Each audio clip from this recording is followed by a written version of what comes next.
In just 3 seconds, it goes from standing still to over 100 kilometers an hour, faster than a Ferrari off the line. Its spotted body becomes a blur, its feet barely touching the earth. This is the cheetah, the fastest land animal that has ever lived, and built for one thing alone. Think about that acceleration. 0 to 100 in 3 seconds beats almost every car on Earth. And it does not stop there. At full stride, a sprinting cheetah can reach around 120 kilometers an hour. For a few breathtaking seconds, nothing on 4 legs can catch it. In full flight, a cheetah takes about 3 strides every second. Each stride can stretch 7 meters through the air. For much of that stride, all 4 feet leave the ground completely. The animal is not so much running as flying, again and again, low across the open grass. But this incredible speed comes at a terrible price. Every part of the cheetah has been sacrificed for it. To understand this animal, you have to understand that its entire body is a single, specialized machine, engineered by millions of years of evolution for one purpose: pure, explosive speed. It begins with the spine. Unlike yours, a cheetah's backbone is incredibly flexible, coiling and uncoiling with every stride like a loaded spring. As it gallops, the spine bends deep, then snaps straight, hurling the back legs far forward. This single motion adds enormous length and power to every leap. Its legs are long, slender, and light, swinging like the arms of a pendulum. The shoulder blades are not fixed to the collarbone, so they slide freely, extending each reach even further. Every element from hip to paw has been stripped down and stretched out for maximum ground covered per stride. Now, a cheetah cannot fully sheath its claws. They stay half exposed at all times, digging into the earth like the spikes on a sprinter's shoes. Combined with tough, ridged pads, they give the grip needed to corner at incredible speed. Inside, pumping oxygen-rich blood to straining muscles. Enlarged lungs heave, and the whole ribcage works like a bellows. Watch a cheetah after a sprint and you see it. The chest pounding, the entire body shuddering, an engine redlined far past its limits. Look large, opening into wide nasal passages that flood the lungs with air during the chase. But this gift carries a hidden cost. There is simply less room in that small skull for large, powerful teeth. Speed, again, has taken something away. And then far more than decoration. As the cheetah twists and turns at full speed, the tail sweeps out like a rudder, counterbalancing every violent change of direction. Without it, a sharp turn at that velocity would send the animal tumbling. Put it all cat that weighs barely 50 kilograms, less than a grown man. Small head, deep chest, waspish waist, and long, thin legs. It is not built to be strong. It is built to be light and impossibly fast. Now watch.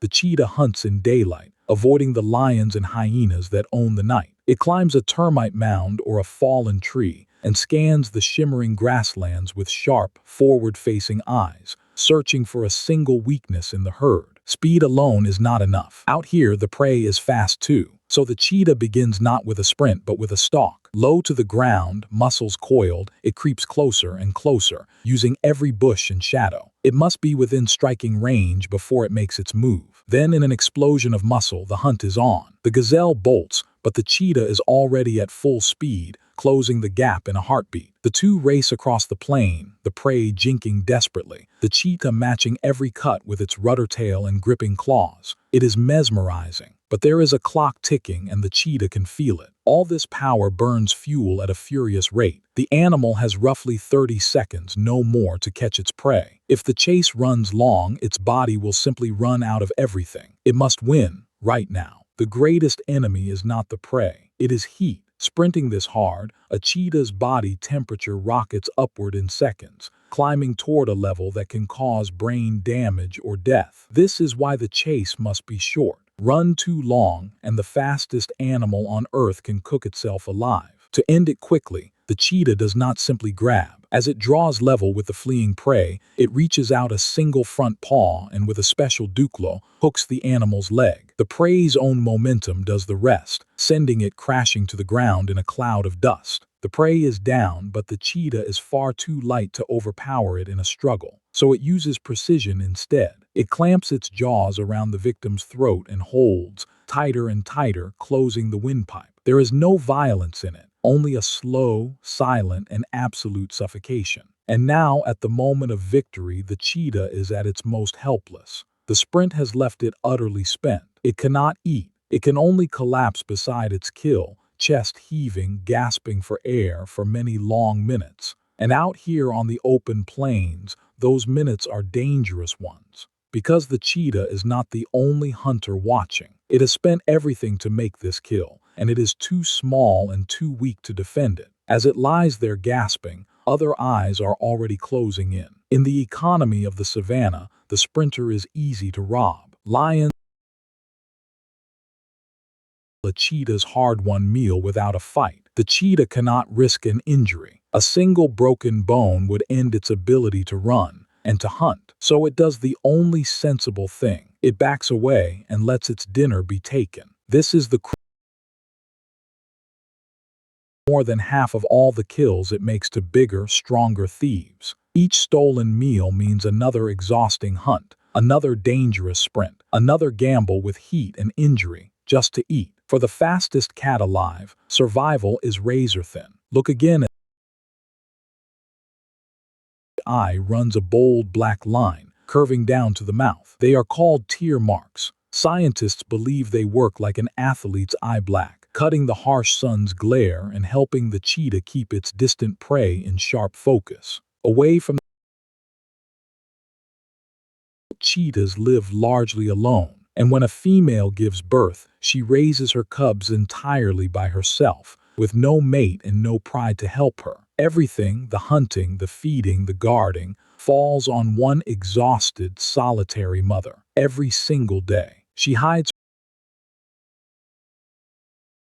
moving them from den to throw off predators. When she leaves to hunt, they are left completely undefended. A newborn cheetah is small, slow, and blind for days, utterly at the mercy of anything that finds the den. And the numbers here are heartbreaking. In some open regions, as many as 9 out of every 10 cheetah cubs will die before they reach adulthood. Lions, hyenas, leopards, and eagles all take their share. A mother may raise litter after litter and watch nearly every one of her cubs vanish. Think of what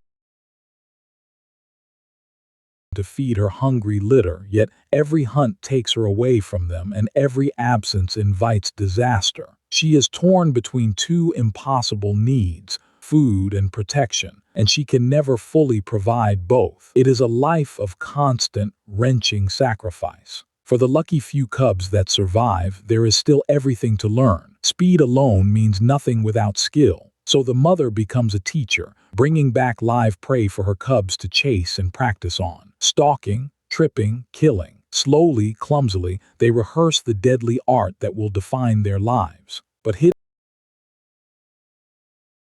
older than any lion, it lies in their blood. Around 10,000 years ago, at the end of the last ice age, the cheetahs of the world very nearly went extinct. Their numbers crashed to a tiny, desperate handful of survivors. Every cheetah alive today descends from that handful, and it shows. Genetically, they are so similar that they are almost living clones of one another. In a famous experiment, skin grafted from one wild cheetah onto a complete stranger was not rejected, as if the two animals were identical twins. This same